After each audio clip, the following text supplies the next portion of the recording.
is to die. One touch will change my life.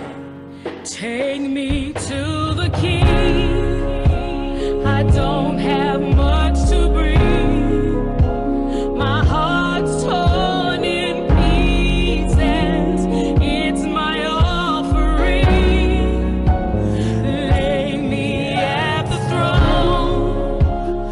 Leave me there alone to gaze upon your glory and sing to you this song.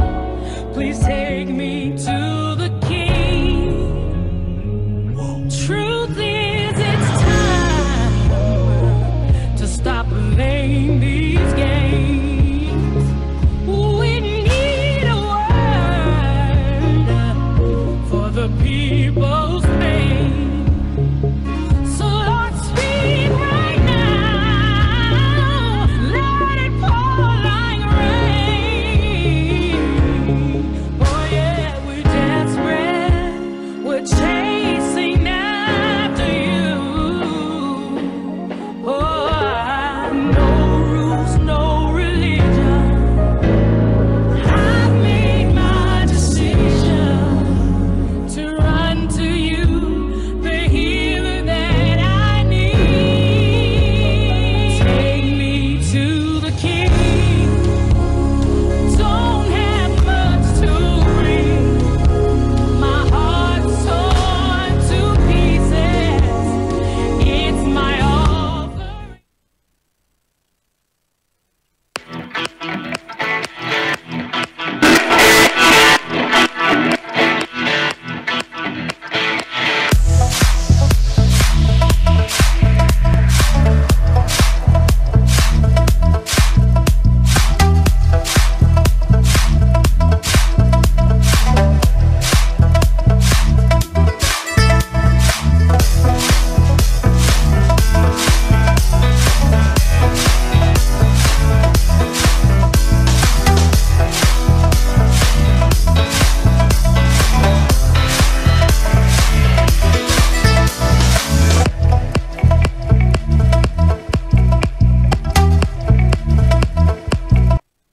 Hi everybody, welcome to our studio at Starr Radio in Croydon. We're really, it's great to be back here with you once again.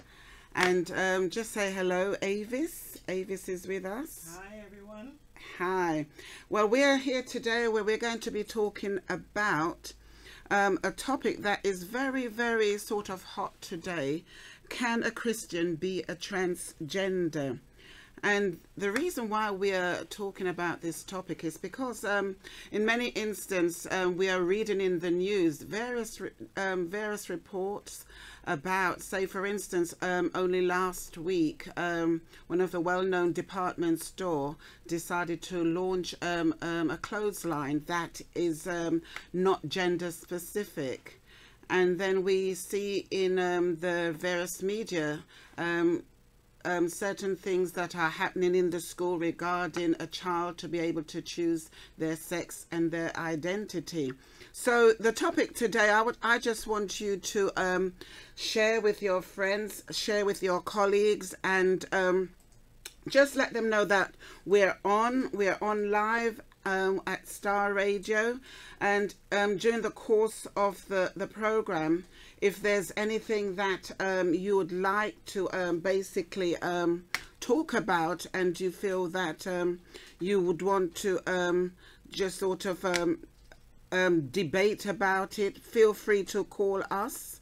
Call us, and our telephone number at Starr Radio UK is 02081332577 20281332558.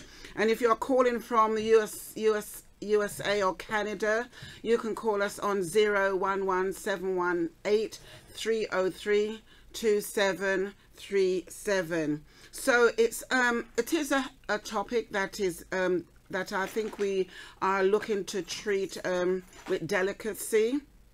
And the topic, as I said before, is, can a Christian be a transgender? And as we have spoken daily, the issue of transgender appears in the media.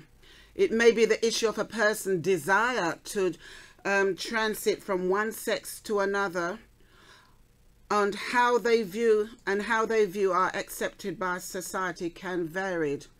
But it is not a new thing.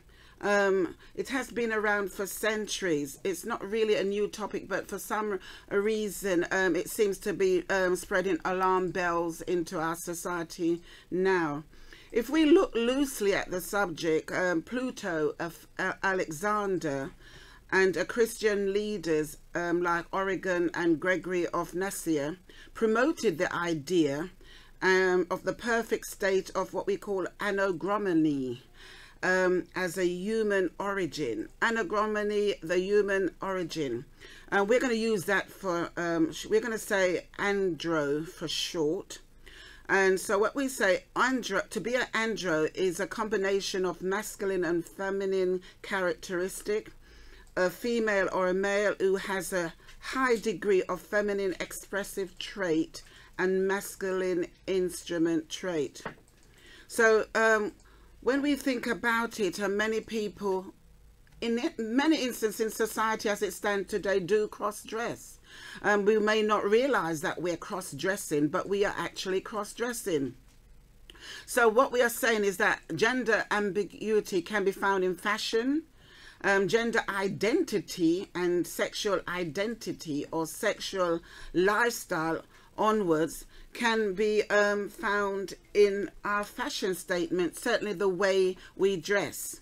So it's a huge topic and we're not going to be able to exhaust it today.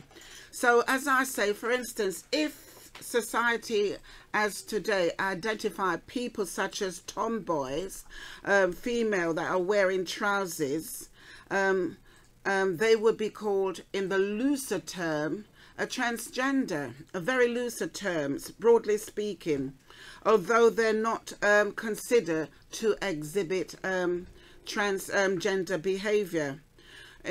From World War II, and people like the well-known designer like Coco Chanel, Yves Saint Laurent, they're the ones who that sort of influence gender biased dressing and power dressing.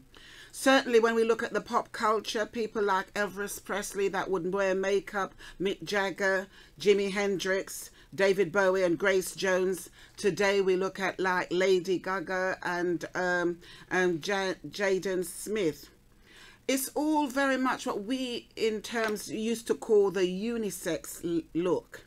But for today's purpose, we're just going to narrow down our discussions, as our discussion is really centered around the acceptability of the gender bias in the churches. The headlines today that we look at, past Davis, might be surrounded human rights for the gender, men and women, with issues as to which bathroom or toilet public convenience they can use. Then you may have the complex discussion about what cause and effects and treatments that are available for genderism. One thing that we know, that as the issue as challenging or as disturbing as it may be for some, it will not go away. And many Christians, we cannot afford to sweep it under the carpet. The issue as it stands, we can't sweep it under the carpet and think it will go away. It is an area that's very sensitive and deep, and a lot of people do have very personal pain for many men and women. So we are going to be quite conscious as how we approach the subject today. What is a transgender?